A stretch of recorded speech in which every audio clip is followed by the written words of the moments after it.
Pak Bambang bagai puncak gunung es yang terlihat, sedangkan masalah lain yang lebih besar ada di bawahnya. Soal investasi, sejujurnya ini masalah yang paling kontradiktif yang sudah lama menjadi penyakit. Masih memalaki pengusaha atau investor dengan dalih pembangunan rumah rakyat.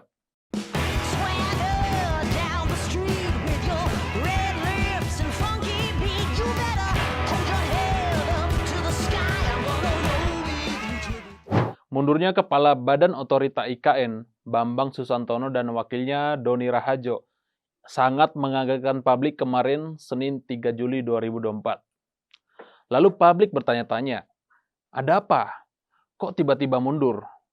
Apakah IKN ini mangkrak atau sepi investor? Atau jangan-jangan ada kekuatan politik di belakangnya yang mengharuskan Pak Bambang untuk mundur? Bukankah Pak Bambang Susantono adalah pilihan Jokowi?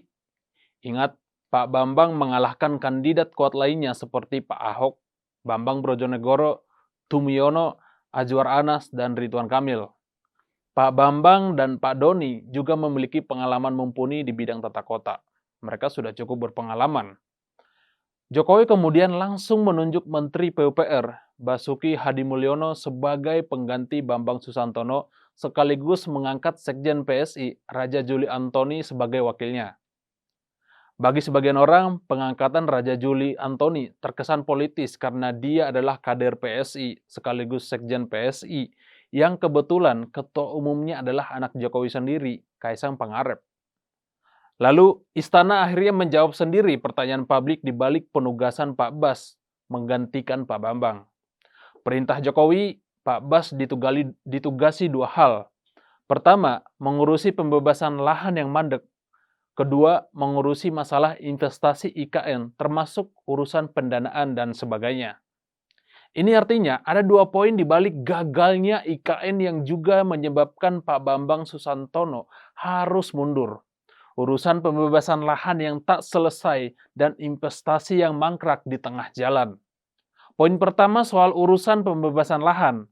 Mungkin ini salah satu alasan Jokowi menugaskan Sekjen PSI sekaligus Wakil Menteri Agraria, Raja Juli Antoni mendampingi Pak Bas. Urusan pembebasan lahan memang masih menjadi kendala serius di kawasan IKN Pasir Penajam Utara. Permasalahan pembebasan lahan tak sekedar ganti rugi atau ganti untung saja, tapi manajemen konflik dan risiko yang baik mesti diutamakan agar orientasi pembangunan IKN tak hanya sekedar soal kotanya, tapi juga manusianya. Masyarakat adat tak dijadikan lagi sebagai pemeran dalam IKN. Mereka lebih dikesampingkan dan hanya dijadikan sebagai penonton bayaran. Banyak keluhan warga adat soal tanah adat yang akan dibangun menjadi IKN ini. Gencarnya pembangunan IKN yang diklaim sebagai kota inklusif membuat masyarakat asli merasa terusir dan disingkirkan dari tanah mereka. Poin kedua, soal investasi. Pak Basuki mungkin sosok yang tepat untuk akselerasi pembangunan infrastruktur. Keberhasilan pembangunan infrastruktur Jokowi itu berkat kerja keras beliau dan integritasnya sehingga sering dijuluki sebagai jenderal infrastrukturnya Jokowi. Tapi menurut saya, Pak Bas bukan sosok yang tepat untuk memastikan investasi berjalan dengan maksimal. Biasanya urusan ini diserahkan kepada Pak Luhut. Tapi kok Pak Luhut tidak dilibatkan ya? Soal investasi, sejujurnya ini masalah yang paling kontradiktif yang sudah lama menjadi penyakit. Sejak IKN dimulai pembangunannya, pemerintah seolah-olah membius rakyat dengan narasi bahwa IKN ini banjir investor dari luar negeri. Nyatanya, sepi investor. Sejak tahun 2023 hingga sekarang, investasi yang masuk hanya 47,5 triliun. Realita itu jauh dari target investasi senilai 100 triliun hingga akhir tahun ini.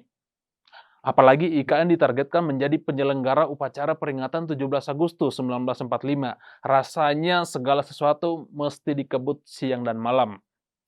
Sepinya investasi di IKN ini jelas berhubungan besar dengan situasi politik, kebijakan sosial, dan hukum di negeri ini.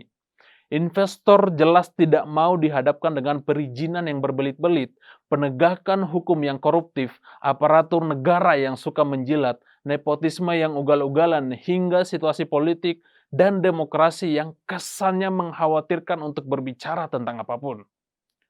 Contoh sederhana misalnya soal tapera. Ini jelas merugikan investor.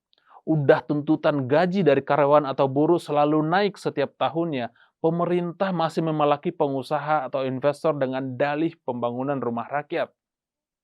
Maka jangan heran jika Microsoft, Apple, Google, dan Tesla malah memilih investasi di Malaysia dibanding Indonesia. Mereka tak nyaman dibuat oleh aturan yang berbelit-belit dan membebani oleh pengusaha. Mereka hanya akan melihat kita sebagai pasar yang menggiurkan, bukan sebagai pemeran utama. Juga dengan negara Vietnam dan Filipina yang lebih diminati oleh investor karena iklim investasinya yang sangat bersahabat. Maka tak heran jika Elon Musk kemarin juga ogah berinvestasi di Indonesia. Elon Musk bukannya menanam saham, malah jualan Starlink di depan menteri-menteri yang terkesan sebagai budak oligarki. Berkali-kali Indonesia dikacangi oleh Elon Musk, tapi lagi-lagi hanya dijadikan sebagai ajang pertemuan kopi darat saja. Menteri-menteri dapat hadiah foto bareng. Elon Musk dapat pasar tanpa harus susah payah bikin kantor dan berinvestasi di Indonesia. Selain urusan lahan dan investasi yang sepi, ternyata Pak Bambang pernah curhat tak digaji 11 bulan. Padahal beliau kepala otoritasnya, nomor 1 di IKN. Bagaimana dengan kontraktor dan pekerja-pekerja di sana? Saya khawatir jangan-jangan mereka memang tak digaji juga. Apalagi sempat ramai kemarin, gaji pekerja IKN tidak dibayar sampai bulan Maret 2024. Mundurnya Pak Bambang bagai puncak gunung es yang terlihat, sedangkan masalah lain yang lebih besar ada di bawahnya. Bisa jadi masalah itu jauh lebih besar dari apa yang kita pikirkan selama ini. Saya melihat IKN seperti dikebut terlalu terburu-buru untuk legasi Jokowi sebelum mundur dan lengser nantinya. Jokowi ingin namanya dikenang dalam buku sejarah Indonesia nantinya sebagai presiden yang mampu mewujudkan IKN dibangun di bumi Borneo. Ambisi yang menggebu-gebu tanpa pertimbangan yang matang akhirnya menimbulkan berbagai masalah lain dan mempengaruhi jalannya pemerintahan ke depan. Soal urusan apakah ada anggaran, investor, atau pembangunan berikutnya, itu urusan Prabowo nantinya. Maka wacana kawasan aglomerasi dipimpin oleh wakil presiden itu bukan sesuatu yang kebetulan. Jokowi ingin Prabowo berkantor nanti di IKN, sedangkan Gibran bisa menikmati segalanya di Jakarta dengan dalih pendukung undang-undang aglomerasi Jabodetabekjur. Apalagi Kaisang rencananya akan nyalon di Jakarta 1. Lengkap sudah, kakak adik di Pulau Jawa, penguasa 57% kekuatan ekonomi Indonesia, serta pusat kekuatan politik Indonesia. Ironis, pemerintah terlalu memaksakan segalanya termasuk agar IKN bisa menyelenggarakan upacara 17 Agustus 2024 nanti. Bahkan rencananya warga Jakarta akan diboyong ke sana, diongkosi, ditanggung biaya makannya, juga biaya nginapnya. Jokowi juga menargetkan Presiden terpilih 2024-2029 Prabowo Subianto dilantik di Istana IKN nantinya. Ya, tapi dia lupa, Presiden kan dilantik di gedung DPR MPR, bukan di Istana. Kecuali dia mau mengubah undang-undang lagi. Why not? Mundurnya Kepala Badan Otorita IKN jelas karena ada masalah besar yang pada akhirnya tak sanggup untuk ditutupi terus-menerus.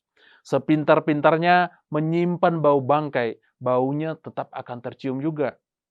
IKN berpotensi mangkrak karena sepinya investor, hukum yang berantakan, nepotisme yang ugal-ugalan, korupsi yang merajalela hingga membuat pemerintah tak bisa lagi mengukur kemampuannya selain mengumbar berita bohong kepada rakyatnya. Saya John Sitorus, Insight.